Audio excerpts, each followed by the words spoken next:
Dark Souls can of course be completed quite easily using sorceries. A pyromancy only run is also possible, though you have to get pretty creative to beat Quelagan the Centipede Demon. But what about miracles? Well, of course it can be done as well, and that's what we're doing today. Let's begin. We're going to be starting off as a cleric with the Master Key. Run through to grab your mace, which we won't be using as a weapon. Trigger the boulder, open the door at the bottom of the stairs, and get your Estus.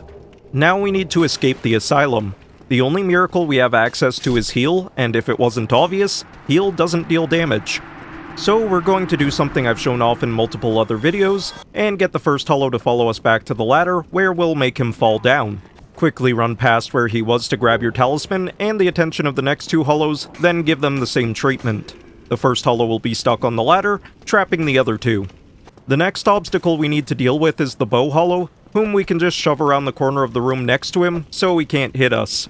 Finally, we can perform true Asylum skip by dropping an item at the right corner of the fog gate, angling the camera a specific way, turning without moving, then entering the fog gate and picking up the item one frame later. This will make us clip into the wall, where we can jump over the railing to freedom.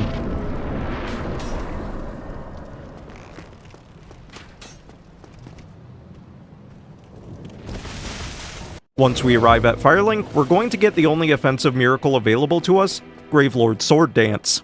Grab the bones on the way to the Catacombs, then head inside. Watch for the Necromancer doing an early attack on the way to the lever, then save and quit on interacting with it to both open it faster and de-aggro the enemies. Be careful going past the skeletons in the following section as they can stunlock you quite easily, then drop down over here once it's safe. Make your way past the Titanite Demon to grab the Eyes of Death, then nap in the coffin until you trigger the cutscene. From there, we'll be able to join the Gravelord Covenant and get Gravelord's Sword Dance. Gravelord's Sword Dance on its own is not going to deal enough damage to beat any bosses, even with the red Tearstone ring, so we'll need to get another offensive miracle before we proceed, and that's going to require quite a few level ups. Head through the Valley of Drakes, grabbing the soul behind the door, the soul by the Dragon's Talon, and the red Tearstone ring. Grab the bonfire, then carry on to get the Grasscrest Shield. You can try to get the Black Knight to fall off of the ledge for some extra souls, but if he doesn't, just move on. The souls aren't necessary. From there, we're going to head towards the Hydra. As you approach, if you run up to the rock wall and follow it all the way down to the lake, the Hydra will get confused and shoot its first attack up at the cliffside. From there, roll towards the ladder and wait by the waterfall for it to do one more attack. When it does, head up and you should be able to make it up damage-free. Continue past the next ladder for another soul, then head up. Head towards the locked door and wait in this corner by the stairs. The Forest Covenant aren't particularly smart and will run off the ledge above straight to their deaths. You can ignore the Sorcerer if he doesn't immediately run off and grab the attention of the next two Covenant members. The Sorcerer will usually fall off at the same time as these two if he didn't fall off on the first go. Bow note when the 4 members are dealt with, and between this and the souls we picked up, we'll have plenty to reach our goal of 25 faith. Throw any extra souls into attunement. Continue up to the parish, and make for the stairs leading to the gargoyles. Rather than fight them though, we're here to free Lautrec as he'll give us a Sunlight Medallion for doing so. Warp back, and take the elevator to Firelink. Time for our first boss fight. Head through the burg as normal up to the Taurus demon. We don't have the capability to beat him with direct attacks at the moment, but fortunately, the Miracle of Gravity is enough on its own.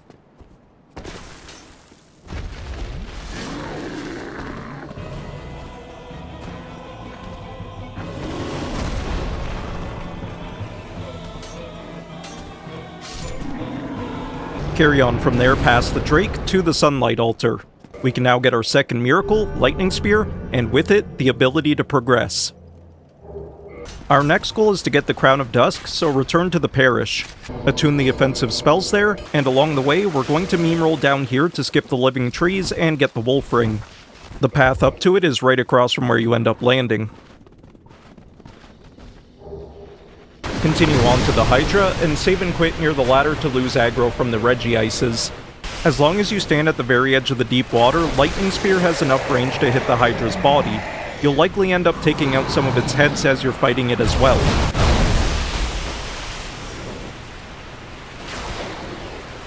Once you've beat the Hydra, start heading towards the Gold Golem and save and quit to spawn him in.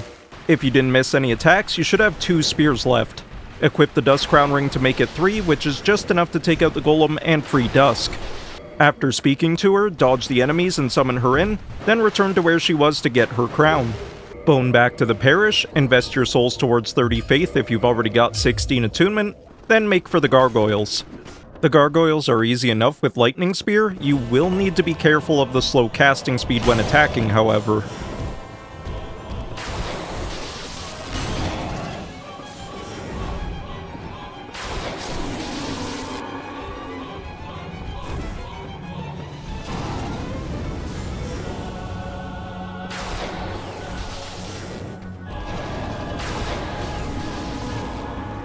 With that done, ring the bell, bone out, get 30 faith, and start investing into dexterity to up your casting speed.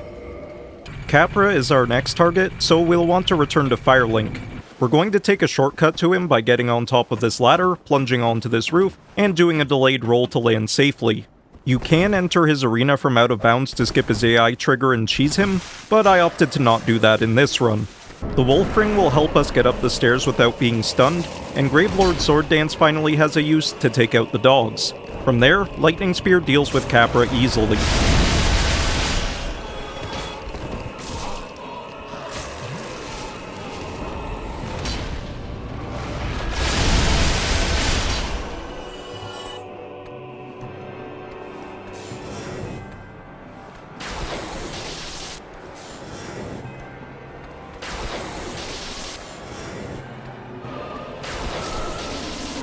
Bone back to Firelink, then buy Force from Petrus.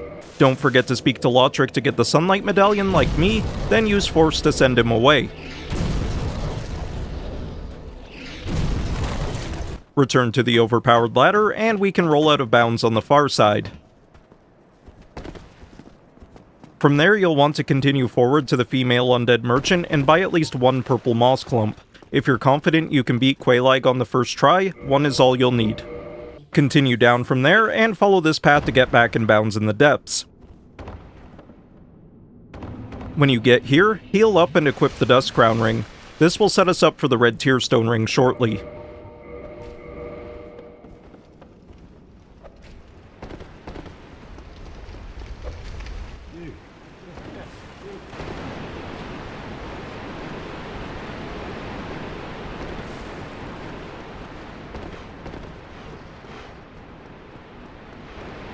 Now back in bounds, walk up to the railing to attract one of the rats, and use Gravelord Sword Dance to take him out.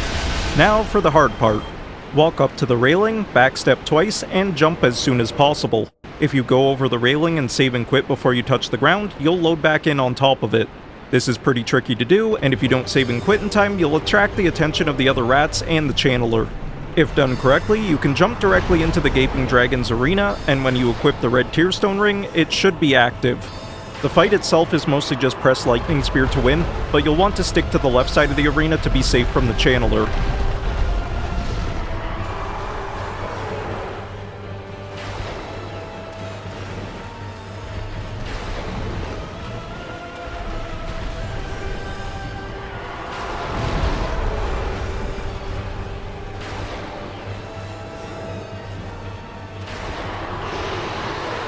Bone out, get more dex, grab the Fap Ring, and carry on to Blighttown. Meme roll your way down, and make your way towards Quelaag. Let the poison tick your health down to trigger the Red Tearstone Ring, pop the moss we bought earlier, then proceed to the fight. The fight is not too difficult, but you may want to play it relatively safe due to the lava pools and the slow casting speed.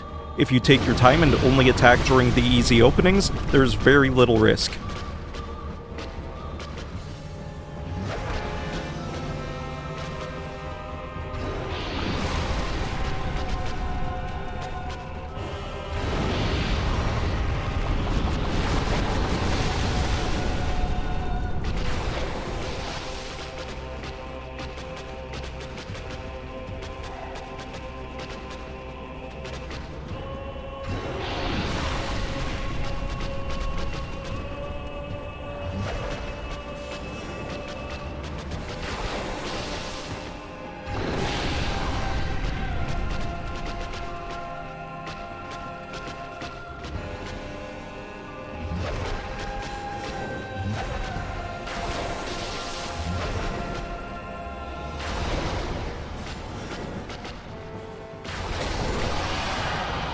Ring the bell, then bone back to Firelink, get more decks, and return to the Catacombs. We'll want to get Wrath of the Gods before we continue to Sen's Fortress, otherwise Ornstein and Smough will be nearly impossible without abusing glitches. Drop down at the beginning just like last time, then equip the Dust Crown Ring, heal up, and drop farther down. As you drop on the next part, you'll want to aim for the bone wheel below to stun him. Jump around the corner, then reload to lose aggro. Equip the red Tearstone Ring and it should trigger as you land in Pinwheel's arena. 2 lightning spears will make short work of this fight, and then we can carry on to the Tomb of the Giants.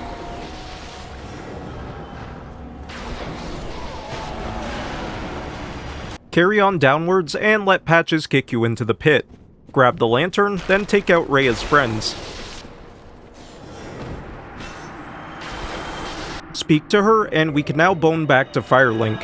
Head back up to the parish, and speak to Rhea again. We can use a trick here to underflow the menu and buy up to 99 copies of Wrath of the Gods. First buy one of the spells under it, then prompt swap from the other spell under it over to the weapon category. Go back to the spells tab, and the scroll bar will now be broken. If you now use the scroll wheel to scroll down at the same time you select Wrath of the Gods, you'll be able to change the quantity. To keep the run more legitimate, I won't be using these extra casts, but it's a cool trick that I don't think I've shown off before. With Wrath of the Gods obtained, we'll now want to take out Rhea to get the Ivory Talisman. It'll become better than the Canvas Talisman at 43 Faith, and we saved Rhea from the outcome of her storyline. Attune Wrath of the Gods, and make for Sen's Fortress. When you get to the Sleeping Man Serpent, either do the cage jump to break the wall, or get him to break it. Grab the soul of a hero from inside before carrying on. At the top, there's another soul you can grab, and from there, we're off to the Golem. To set up the red Tearstone Ring, equip the Dust Crown Ring, tank a hit from the Archer, then block 2 more hits. From there, Lightning Spear makes short work of the Golem. The fight is standard Iron Golem stuff. Hit his leg to stagger him, then hit it again to send him off the edge.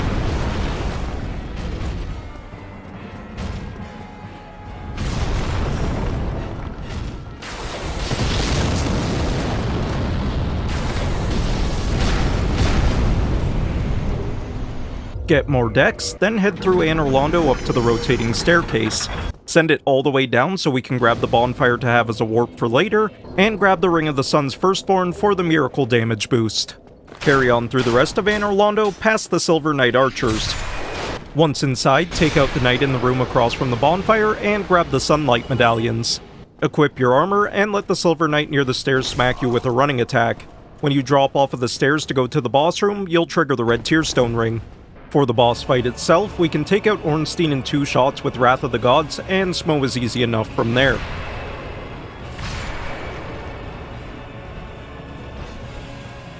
Unlike what you normally do with magic in fights, we actually want to stay close to Smough. Bait out his hammer swings that just miss you, and attack once they're finished. You can also punish the butt slam after running away.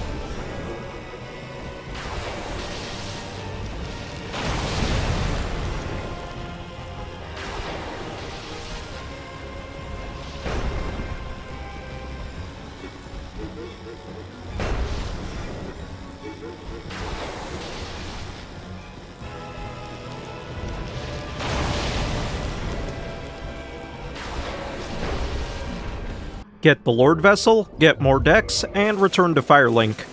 Our next goal is the Bed of Chaos and everything along the way to her. Now that we can warp, we'll want to grab the Daughter of Chaos bonfire. Take out NG to get him out of the way faster. Head straight to Ceaseless after that, and the fight should be easy enough. Just dodge his arm slams, and punish.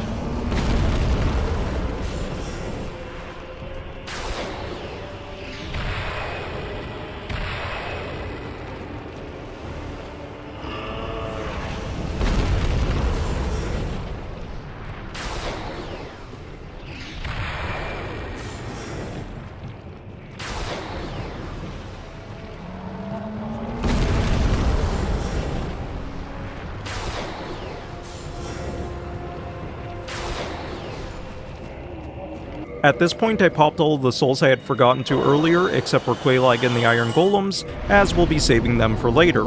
You know the drill on level ups, so carry on from there. After grabbing the next bonfire, I realized popping the souls wasn't the only thing I had forgotten. I had also forgotten to place the Lord Vessel. So after a quick trip over there, I was ready to continue. Set up the red Tearstone ring with the Dust Crown ring and blocking a couple attacks from one of the statues, then head to Fire Sage. Use Wrath of the Gods when you're close, and Lightning Spear after any attacks that force you to move away.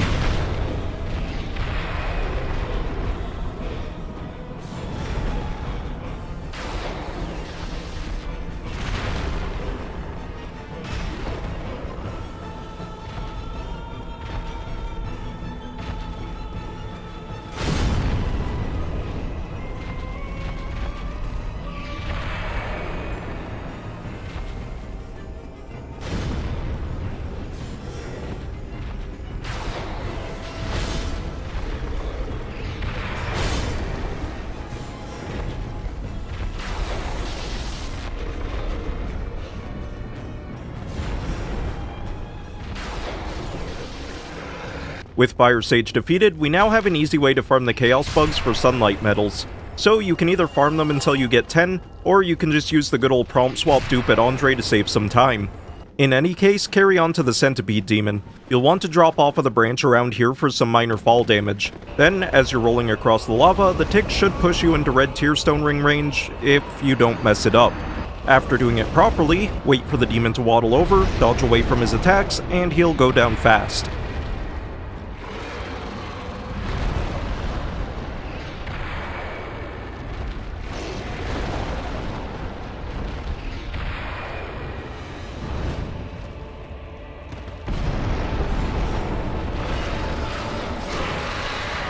Carry on to the Bed of Chaos afterwards, and it's time for Pain. First head to the right and roll into the tree to destroy it, then reload. Next, stick to the outside on the left, jump across, and hope you don't get slapped. When you make it, Wrath of the Gods the tree.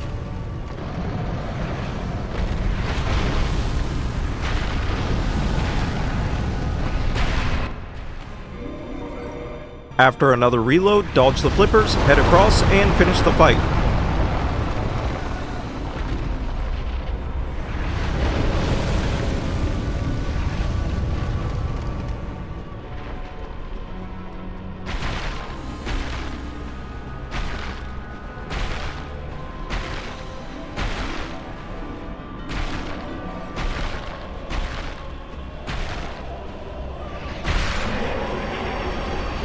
At this point, you'll want to pop Quelaag and the Iron Golem's souls, and buy the Crest of Artorias.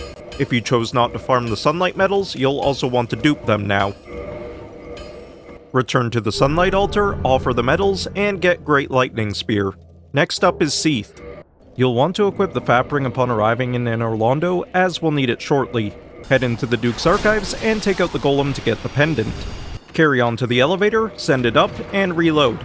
When you load back in, lock onto the nearby archer, walk left into this corner, roll left, then right, and quickly quit out. If done correctly, you'll load back in on the elevator's railing out of bounds. From there, you can meme roll down to the upper level and skip the prison sequence. This is what we needed the Fap Ring for, as it gives us enough stamina for an extra roll. Continue down to the bonfire to restock on spells, and drop swap the Fap Ring to unequip it without it breaking. As you're heading through the Crystal Caves, you can use the Dust Crown Ring and fall damage to set up the red Tearstone Ring. Try to take a path into Seath's room that stops the clams from entering, and the fight with him is quite easy with Great Lightning Spear.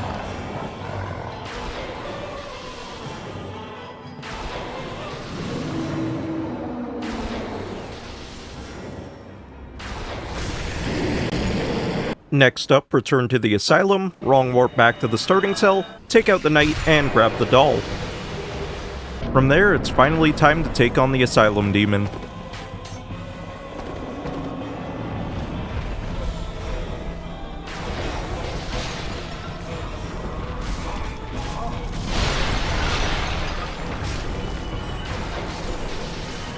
Immediately after, we can drop down and deal with the Stray Demon as well. The strategy is pretty much the same as with Fire Sage.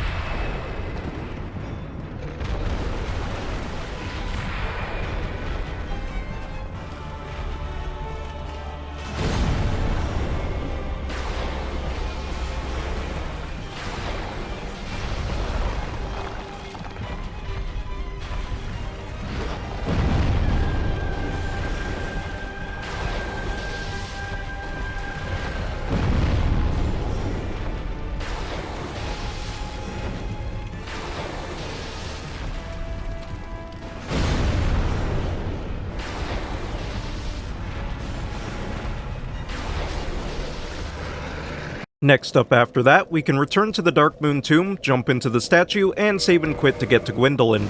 The stand-up animation breaks the statue, so we can bypass getting the ring or killing Guinevere. As for Gwyndolin, we want to get close and bait out his bow attack, as it gives us the most time to hit him. Use Great Lightning Spear and follow it up with Wrath of the Gods, and you should be able to take him down in 2 phases.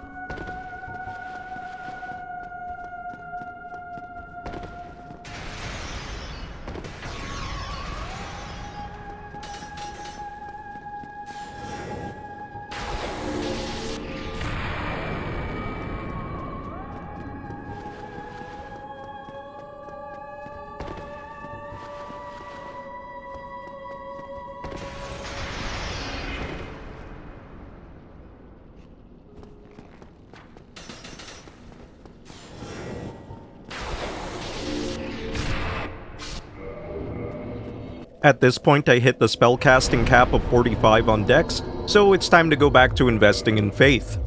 Make your way up to the Painted World next, and head straight towards the Undead Dragon. On the right side, you can carefully drop to some geometry below, where you can skip basically the entirety of the area. On to Priscilla. Thanks to some leftover cut content, we can cheese this fight very easily. The fight was originally going to take place on multiple levels of the tower, with the floor collapsing as it progressed. Kamal relatively recently discovered that bits of the geometry from that plan are still present in the arena, and if you stand on them, Priscilla just goes to the middle of the arena and does nothing. So just stand over this rock, hit her with some lightning spears, and you're done. Following that, it's time to return to the Tomb of the Giants, this time heading all the way to Nito. It's not a bad idea to equip the Wolf Ring and your armor here to help with your poise and defense respectively. For the fight with Nito, you'll want to draw him forward quite a bit first, so the giant skeletons don't aggro. Use the two-handed block trick to avoid his Gravelord sword dance, getting close for Wrath of the Gods, and keep some distance for Great Lightning Spear.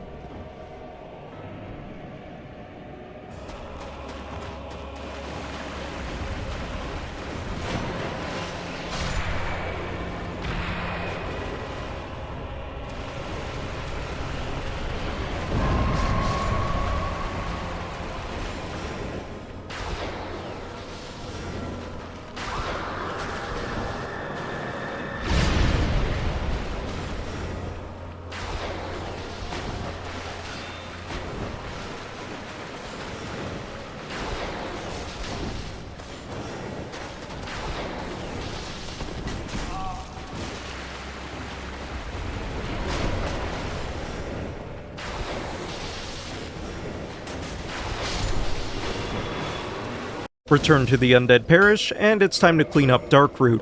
Unlock the door, reload, then grab the bonfire so we can warp back to it. Head straight to the Moonlight Butterfly afterwards, and there's not much to explain. The fight should be very easy at this point. Warp back to the bonfire, and go through the door this time. After crossing the Forest Hunter Bridge, take a right, make sure you're at full health, and block a punch from a Mushroom Parent. You should barely survive, and have the red Tearstone Ring ready to go. Wrath of the Gods and Great Lightning Spear will tear through Seath, so the fight should be over quickly.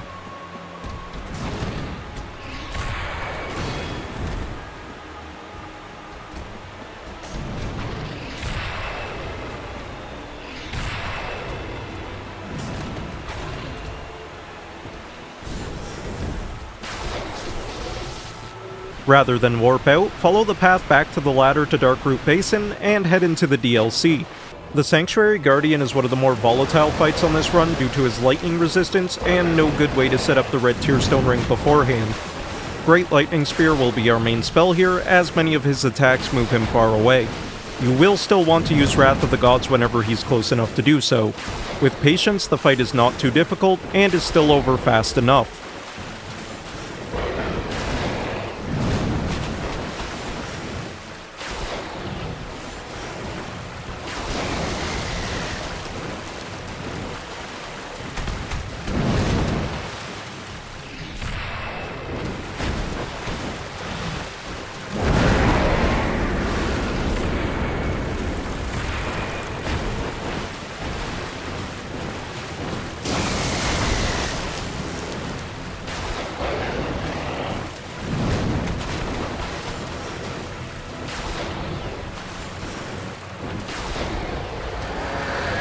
Dodge past the enemies in the section following the bonfire, and meme roll down the elevator shaft. Set up the red tearstone ring with the dust crown ring and fall damage on the path to Calamite, then head up to Artorias. For Artorias, use Wrath of the Gods when there's an opening, and punish his self-buffing with Great Lightning Spear.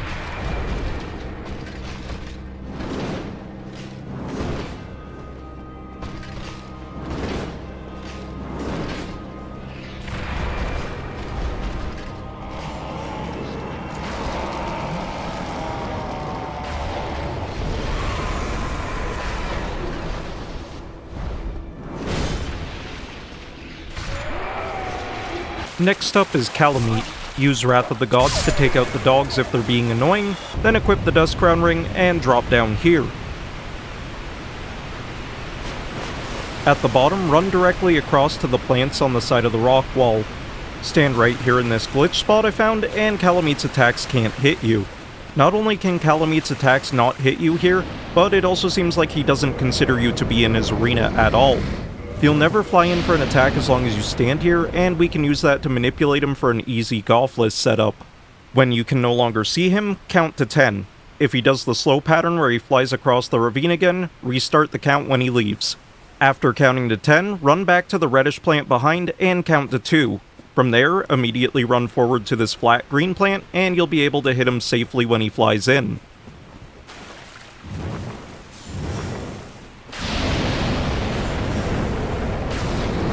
Run back to the glitch spot as he's leaving, rinse and repeat. You'll be able to take him out with a handful of spears, but my aim was particularly bad on this run, so I used nearly all of them. Fortunately, you have quite a few to spare if you're aiming poorly like I was. Warp out as he's disintegrating, and we're off to the last bit of the DLC.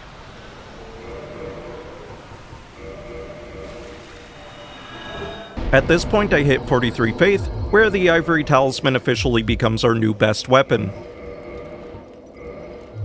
Before we head to Manus, we're going to want to grab the Silver Pendant to make life easier. Because we're relying on a fairly slow casting spell for damage, his Dark Magic Circle attack is quite difficult to avoid without it. Head forward until you get to here, then drop down. Follow the path to the end, use the Skull Lantern to open the wall, and grab the pendant. Return to the bonfire, equip the Fap Ring, and prepare to meme roll. Once again, the Fap Ring gives us just enough stamina for an extra roll, which allows us to survive the drop down this elevator shaft. Be careful going past the enemies at the bottom, as we don't have hidden body to make them easier to avoid. Once you get to the elevator switch, reload, and immediately head to the bonfire. If you want to save the Fap Ring, you'll again need to drop swap it. As you approach Manus' Fog Gate, equip and unequip the Dust Crown Ring, and drop off here for an easy red Tearstone Ring setup. For the fight itself, keep your distance, and you can punish any of his heavy arm slam attacks. The pendant makes his magic a non-issue, and the fight is overall not too bad when you don't have to deal with it.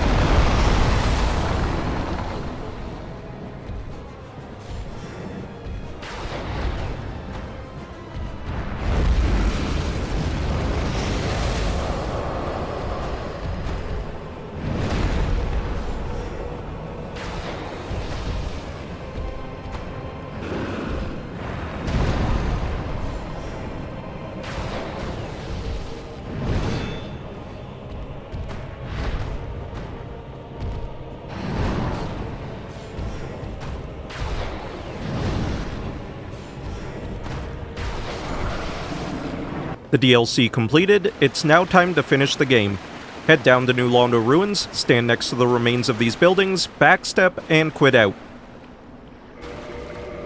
If timed perfectly, you'll load in at the bottom. If not, you'll load back in on the edge falling, and you'll want to quit out again when your character lands. Either way, you'll end up down here. Roll over to the lower section, quit out again, and we've skipped lowering the water. Follow this path to get into the Four Kings Arena.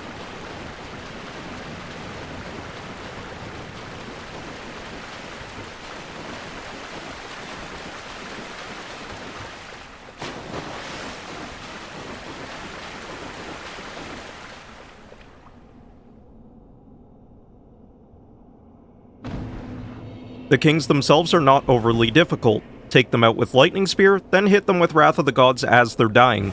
This will allow us to win in 2.5 kings instead of 4.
There's now only one thing left to do, so open the Firelink altar door and proceed to the kiln.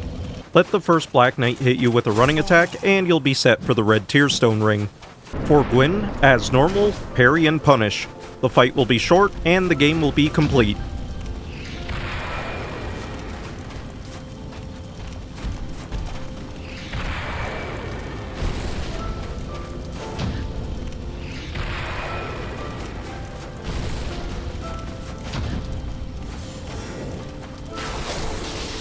With that done, we've beaten all of the bosses, miracles only. That's pretty much it for this video. I hope you found it helpful or entertaining, and I will see you guys in another video.